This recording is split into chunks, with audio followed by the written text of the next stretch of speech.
Namun, di balik kemarahan Ranto, Maya sekilas melihat ada sosok lain yang berdiri tepat di belakang ayahnya. Bukan lagi ayahnya yang ia takuti, tapi sosok yang tinggi besar itu yang Maya takuti. Sosok itu terus memandangi Maya dengan tatapan yang tajam dan matanya yang merah. Kembali lagi bersama Let's Go Story. Masih seperti biasanya, hari ini aku akan membacakan cerita malam horor yang berjudul Guna-Guna Ibu Tiri.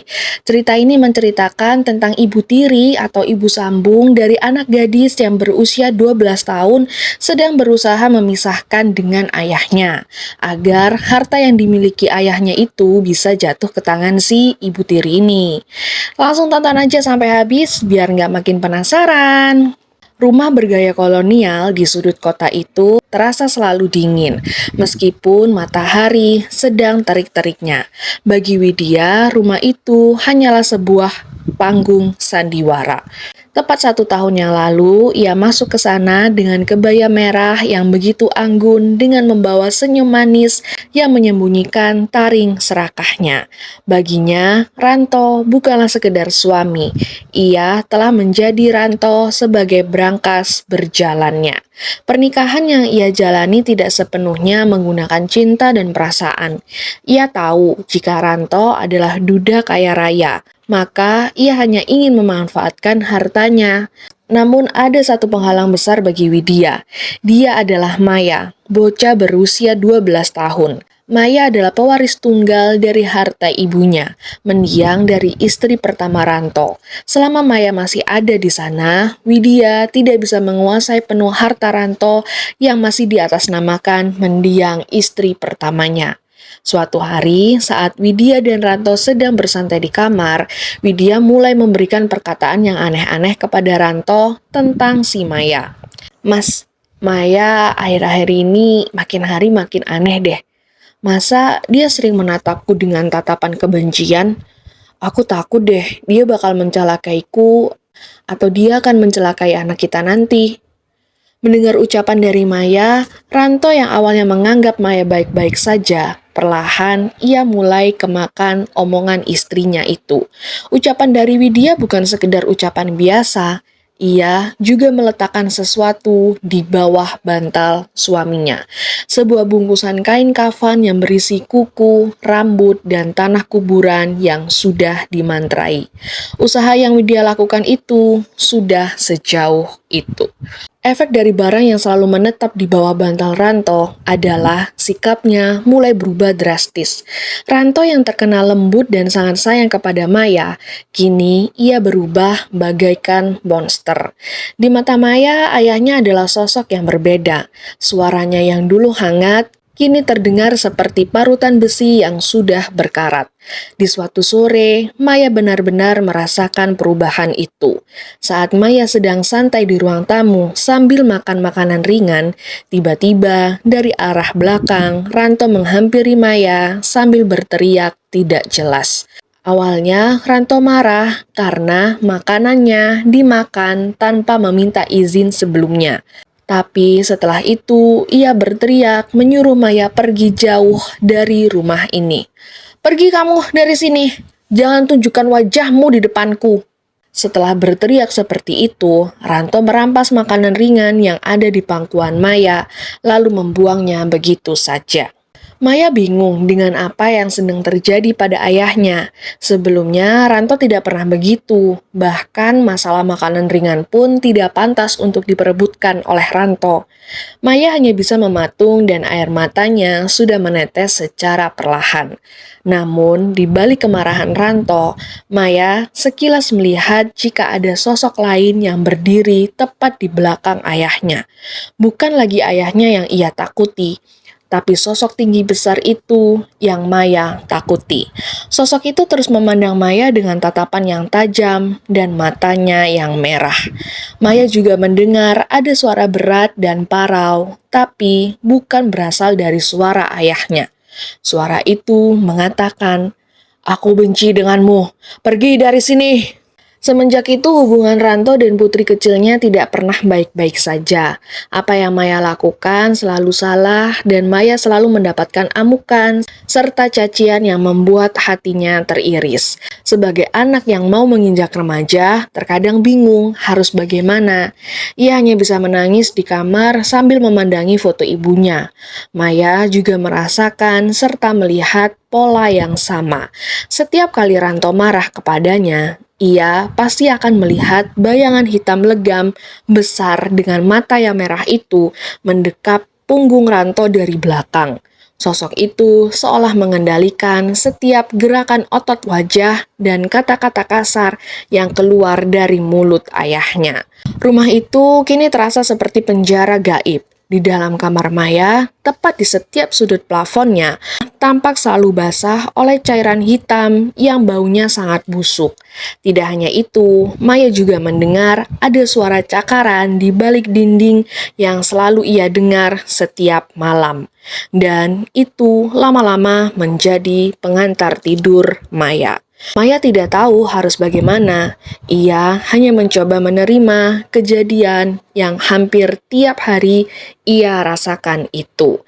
Di sisi lain, Widya, ibu sambung Maya, sering berdiri di ambang pintu kamar Maya sambil tersenyum tipis. Senyumannya lebih menyeramkan daripada hantu manapun. Widya merasa jika saat itu ia memang telah menang. Hampir setiap hari Maya merasakan kejanggalan terhadap rumah dan ayahnya yang masih selalu marah dan melihat dirinya itu sangat jijik. Maya dibuat bingung dengan keadaan yang gak baik-baik aja. Ketakutan yang terus Maya rasakan itu memuncak sampai pada akhirnya anak itu memberanikan diri untuk menghubungi Tante Arini. Beliau adalah adik kandung dari Ranto. Dulu, ketika ibu Maya meninggal, Tante Arini yang selalu menemani Maya dan selalu sayang kepada Maya.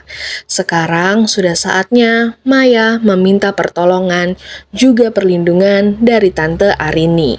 Tepat sepulangnya ia sekolah, ia menghubungi Tante Arini secara sembunyi-sembunyi di kamarnya. Maya menceritakan semuanya kepada Tante Arini tentang apa yang terjadi di rumah itu, dan tentang perlakuan ayahnya terhadap dirinya. Maya mengatakan kepada Tante Arini jika Ranto bukanlah ayahnya lagi. Ia menceritakan semuanya dengan tangisan yang terisak. Di dalam panggilan itu, Tante Arini mencoba menenangkan Maya agar tidak terlalu takut dan panik. Lalu, Tante Arini mengatakan jika lusa ia akan datang ke rumahnya. Maya sedikit merasa tenang dan lega setelah menceritakan semuanya kepada Tante Arini. Setidaknya, ia tidak benar-benar sendirian di dunia ini. Sejak telepon itu diakhiri, Maya selalu berharap jika hari berjalan dengan cepat. Tepat 2 hari setelahnya, Tante Arini datang ke rumah Ranto. Tante Arini sendiri memiliki latar belakang yang memang peka terhadap sesuatu yang sensitif dan tentang kebatinan. Saat ia masuk ke dalam rumah itu, ia langsung merasakan sesak yang cukup menyesakan saat menginjak kakinya di teras rumah. Pada saat itu, Tante Arini langsung disambut oleh Widya. Namun, Widya menyambutnya dengan keramahan yang seakan dipaksakan. Saat Tante Arini berjabat tangan dan sempat menatap mata Widya, ia melihat aura Widya yang memancarkan kegelapan yang pekat. Hampir seharian Tante Arini berada di sana. Ia terus menemani Maya sambil mengamati keadaan rumah dan sekitarnya. Sampai akhirnya, apa yang Maya katakan kepada Tante Arini terjadi begitu jelas di depan matanya. Malam itu, Tante Arini menyaksikan sendiri bagaimana Ranto mencoba menyerang Maya dengan pisau dapur hanya karena Maya tidak sengaja menumpahkan segelas air. Ranto yang melihat itu langsung bergerak kaku seperti boneka tali yang ditarik oleh kekuatan yang tak kasat mata.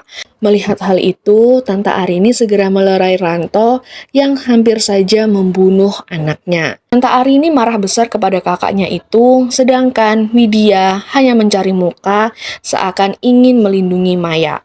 Saat itu juga, Tante Arini langsung menyimpulkan jika memang benar itu bukanlah Ranto. Jiwanya telah ditahan oleh sesuatu. Tanpa sepengetahuan Widya, Tante Arini akhirnya membawa Maya pergi ke sebuah desa terpencil di kaki gunung untuk menemui seorang tetua di sana yang bernama Mbah Jatmiko. Ia adalah seseorang yang terkenal sebagai orang pintar yang bisa mengatasi hal-hal seperti itu. Di sana, di dalam gubuk yang dipenuhi dengan aroma kemenyan, Mbah Jatmiko mencoba memulai ritual perantara. Setelah mendengar apa yang dituturkan oleh Tante Arini, Mbah Jatmiko langsung meletakkan baskom yang berisi air di hadapannya dengan dialasi kain berwarna kuning. Melalui sebuah baskom itu, Mbah Jatmiko menunjukkan sebuah pemandangan yang mengerikan. Dengan helaan nafas panjang, Mbah Jatmiko berkata, "Ibu tirimu tuh bukan orang sembarangan. Ia telah mengirimkan Banaspati dan Sukmo Keramat. Jiwa ayahmu saat ini terjebak di dalam sebuah kendi tanah liat yang ditanam olehnya tepat di bawah pohon Kamboja yang ada di belakang rumahmu. Tubuh ayahmu sekarang hanyalah sisa raga yang diisi oleh jin suruhannya." Mendengar ucapan dari Jatmiko, Maya gemetar ketakutan. Ia menatap Tante Arini dengan tatapan yang penuh tanya. Dengan perlahan dan yakin, Maya mencoba bertanya kepada Mbah Jatmiko. "Lalu, bagaimana cara untuk mengembalikan jiwa ayah saya, Mbah?" Mbah Jatmiko terdiam sejenak, berbalik badan untuk mengambil sesuatu yang ada di belakangnya, lalu kembali ke hadapan Maya. Mbah Jatmiko memberikan sebuah botol kecil yang berisikan minyak hitam pekat yang berbau harum seperti melati, namun cukup menusuk. "Ini adalah minyak tunggal jiwa. Selama 7 malam, tepat saat tengah malam, kamu harus mengusapkan minyak ini ke punggung ayahmu, tepat di tulang belakangnya. Kamu usap sambil bacakan mantra yang nanti saya juga kasih. Tapi perlu kamu ingat juga, sosok yang ada di dalam tubuh ayahmu itu tidak akan tinggal diam. Dia akan marah dan mencoba akan membunuhmu jika ia merasa terganggu." Maya masih terus bergetar ketakutan. Ia merasa tidak akan bisa melakukan itu, tapi jika ia tidak melakukan, ia tidak bisa mengembalikan ayahnya, dan mungkin selamanya jiwa aslinya ayahnya akan terus berada di dalam kendi itu. Tante Arini yang terus berada di sampingnya tidak ada hentinya memberikan dorongan agar ia tetap bisa melakukannya. Dengan sekali tarikan nafas, Maya akan mencobanya. Keesokan harinya, tepat di malam pertama, Maya akan melakukan ritual itu. Di malam itu, kebetulan Widya sedang pergi ke acara sosialita dan meninggalkan Ranto yang tertidur pulas. Maya mulai masuk ke kamar ayahnya dengan langkah yang mengendap-endap dan dengan tangan yang gemetar. Ketika ia tiba di pinggir tempat tidur ayahnya, Maya membuka botol minyak itu dan menuangkannya di telapak tangannya. Saat jarinya berhasil menyentuh punggung Ranto, udara di kamar Ranto mendadak dingin hingga menusuk ke tulang. Bersamaan dengan itu, Maya mendengar suara geraman yang bukan berasal dari suara manusia, tapi keluar dari tenggorokan Ranto. Maya terus mengusap punggung ayahnya sambil membacakan mantra yang diajarkan oleh Mbah Jatmiko. Di tengah-tengah itu, secara tiba-tiba, lampu kamar Ranto mendadak pecah tanpa alasan yang jelas. Kamar Ranto menjadi gelap gulita. Anak itu sempat panik kebingungan dan ia mencoba mencari lilin atau semacamnya, tapi tidak ada. Bukannya menemukan lilin, Maya malah melihat ada sosok hitam besar di samping ayahnya sambil meraung dan mencakar-cakar udara. Maya tidak banyak bicara, ia terus memaksakan diri untuk keluar dari kamar ayahnya walaupun dengan langkah yang tergopoh-gopoh. Ritual itu belum selesai. Hingga malam ketiga, Maya mendapati kejadian yang lebih parah. Saat Maya baru saja menyentuh punggung ayahnya, tangan Ranto tiba-tiba berbalik dan langsung mencekik leher Maya. Mata Ranto terbuka begitu lebar, namun bola matanya berubah menjadi putih sepenuhnya. Bersama dengan itu, Ranto berkata dengan suara yang berat dan bergema, "Mau apa kamu, anak haram?" Maya tidak bisa menjawab. Ia sudah hampir kehilangan nafasnya. Namun, ia terus mengingat pesan dari Tante Arini. Jangan pernah berhenti meskipun maut ada di depan mata. Dengan sisa tenaganya, ia menumpahkan sisa minyak yang ada di tangannya ke punggung ayahnya. Sosok hitam yang sering Maya lihat itu langsung menjerit melengking dan membuat seluruh kaca yang ada di rumah menjadi retak, dan setelahnya Ranto pingsan seketika. Karena ritual itu harus dilakukan selama 7 hari berturut-turut, kini tiba saatnya malam ke-7. Di malam itu adalah puncak dari segalanya. Malam itu Widya yang baru saja pulang entah dari mana memergoki Maya yang sedang berada di kamarnya. Widya langsung menghampiri Maya dan membentaknya. "Hei, apa yang kamu lakukan?" Ia mencoba merebut botol minyak itu, namun Tante Arini yang sedari sore sudah berada di sana langsung muncul dari balik pintu dan menahan Widya. Untungnya, Maya berhasil merebut kembali botol minyak dan kembali mengusapkan ke punggung ayahnya. Sedangkan Tante Arini yang sedari tadi berdebat dengan Widya mulai merasa ada yang aneh dan berubah dari Widya. Perempuan itu mulai meracau dalam bahasa yang tidak dikenal. Wajahnya yang cantik juga mendadak berubah menjadi keriput dan menghitam. Di balik kamar itu, Maya terus mengusap punggung ayahnya untuk yang terakhir kalinya. Dengan pelan dan lembut, Maya mengusap, lalu tiba-tiba dari mulut Ranto keluar cairan hitam kental yang menyerupai seperti tanah basah yang berbau busuk. Bersama dengan itu, terdengar juga suara pecahan dari arah kebun belakang. Itu adalah kendi yang menjadi pengikat jiwa Ranto juga ikutan hancur dengan sendirinya. Ranto tersedak beberapa saat, lalu menarik nafas panjang seolah baru saja muncul dari permukaan air. Matanya sudah kembali normal, dan ia langsung menoleh serta menatap Maya dengan tatapan yang penuh kerinduan. "Maya, anakku." Sedangkan di ruang tamu terdengar teriakan histeris yang berasal dari suaranya Widya. Ia sedang berperang dengan makhluk yang sengaja ia kirimkan untuk Ranto, dan kini makhluk itu sedang menyerang balik ke Widya. Karena sosok itu merasa sudah tidak memiliki tuan. Kulit Widya mulai melepuh seolah disiram dengan air keras. Tulang-tulang pada tubuhnya berderak seolah patah dan menekuk ke arah yang salah, hingga ia terjatuh dan tidak bisa berdiri lagi. Widya mencoba merangkak di lantai untuk meminta pertolongan, namun tangannya pun mulai kaku dan perlahan mengecil. Beberapa minggu kemudian, Maya kembali merasakan hidup yang normal. Ia melihat ayahnya pun juga sudah bukan seperti monster.